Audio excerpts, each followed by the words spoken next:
Hello बच्चों, चलिए प्रश्न को पढ़ते हैं और समझते हैं। एक अतिपरवलय के शीर्ष 0, प्लस माइनस 6 पर है और उत्केंद्रता 5/3 है। अतिपरवलय का समीकरण एवं नाभियां क्रमशः है। अर्थात हमें अतिपरवलय का समीकरण और नाभियां इस प्रश्न में ज्ञात करना है। प्रश्न को हल करने से पहले हम प्रश्न के लिए मुख्य अवधारणा लिख लेते हैं। तो इस प्रश्न के लिए मुख्य अवधारणा जिसकी सहायता से हम इस प्रश्न को हल करेंगे, मुख्य अवधारणा में हम सबसे पहले अतिपरवलय के समीकरण का मानक रूप देखेंगे। तो मैं उसी रूप को यहाँ समझा रहा हूँ कि यदि हमें अतिपरवलय का समीकरण इस रूप में दिया जाता है, y का वर्ग बटा b का वर्ग माइनस x का वर्ग बटा a का वर्ग बराबर 1। इस रूप में जो अतिपरवलय का समीकरण होता है, सबसे पहले आपको जानकारी होना चाहिए इसका जो शीर्ष होता है, इस स्थिति में जो इसका शीर्ष होगा वो होगा 0, प्लस माइनस b। और इसकी जो नाभियां होगी वो भी मैं लिख देता हूँ, इसकी नाभियां। इस स्थिति में जो इसकी नाभियां होती है वो होती है 0, प्लस माइनस बी ई। और इसमें ए बी और ई में जो संबंध होता है वो भी आपको याद होना चाहिए। इसमें होता है ए का वर्ग बराबर बी का वर्ग और ई का वर्ग माइनस 1 के बराबर। तो ये कुछ बातें हैं जो इस परवलय के लिए, अति परवलय के लिए आपको याद रखना पड़ेगी। आइए अब हमें जो दिया है उसे हम लिख लेते हैं। तो हमें सबसे पहले अति परवलय का शीर्ष दिया है, तो उसके पहले मैं अति परवलय का समीकरण मान लेता हूं। माना माना अति परवलय का समीकरण, अति परवलय का समीकरण, अति परवलय का समीकरण चूंकि हमें ज्ञात करना है इसलिए हम इसे मान लेते हैं। ये होगा y का वर्ग बटा b का वर्ग माइनस x का वर्ग बटा a का वर्ग बराबर 1।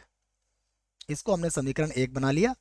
तो अब हम कह सकते हैं कि अगर समीकरण नंबर 1 की बात करें तो इसका शीर्ष क्या होगा, इसका शीर्ष होगा 0, प्लस माइनस b के बराबर होगा। परंतु हमें शीर्ष कितना दिया है, हमें शीर्ष दिया है 0, प्लस माइनस 6। तो इस आधार पर आप b का मान यहाँ पर ज्ञात कर सकते हो। b का मान कितना आ जाएगा, देखो तुलना करोगे तो b का मान आ जाएगा 6 तथा तथा हमें e उत्केंद्रता भी दी हुई है। उत्केंद्रता को हम e से व्यक्त करते हैं और e का मान दिया हुआ है 5/3। ये हमारी उत्केंद्रता हो गई। अब हम b और e की सहायता से, जो संबंध मैंने आपको मुख्य अवधारणा में लिखवाया है उसकी सहायता से हम a का मान ज्ञात कर सकते हैं। तो हम यहाँ पर लिख सकते हैं, हम जानते हैं क्या जानते हैं हम कि a का जो वर्ग होता है वो किसके बराबर होता है, b का वर्ग कोष्टक e का वर्ग माइनस 1 के बराबर। a का वर्ग हम वैसे ही लिखेंगे, b का वर्ग कितना हो जाएगा, 6 का वर्ग हो जाएगा 36। तो यहाँ पर लिख दिया हमने 36।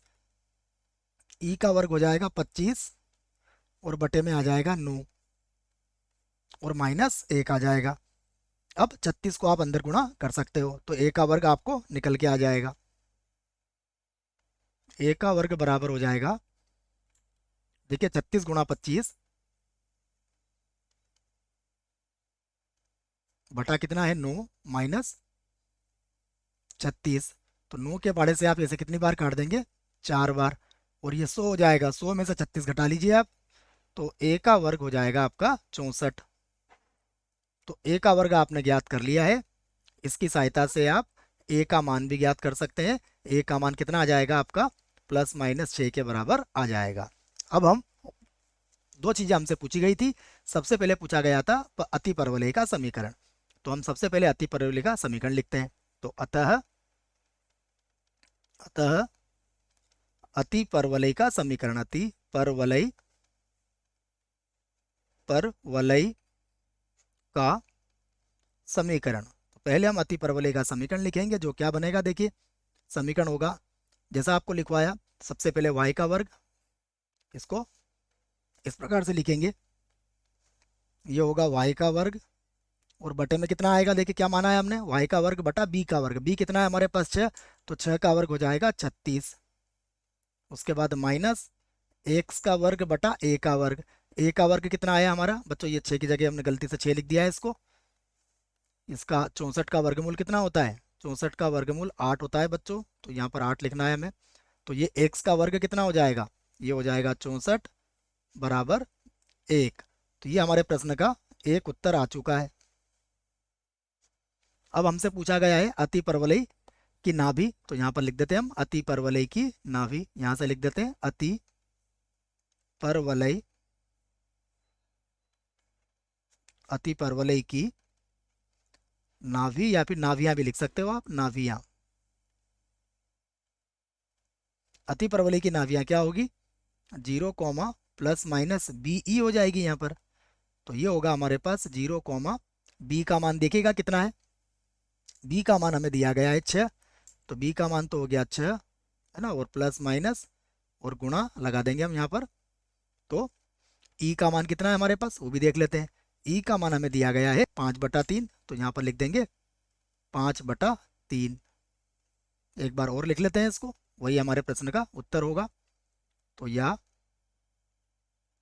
यहाँ भी लिख देते हैं हम या 0, प्लस माइनस, देखिए 3 से 6 को काट देंगे 2 बार, 5 का 2 से गुणा करेंगे तो कितना हो जाएगा, ये हो जाएगा 10। तो हमारी नाभियां भी आ चुकी है, अर्थात ये भी हमारे प्रश्न का एक उत्तर होगा। आशा करता हूँ आपको इस प्रश्न का उत्तर समझ में आया होगा। धन्यवाद।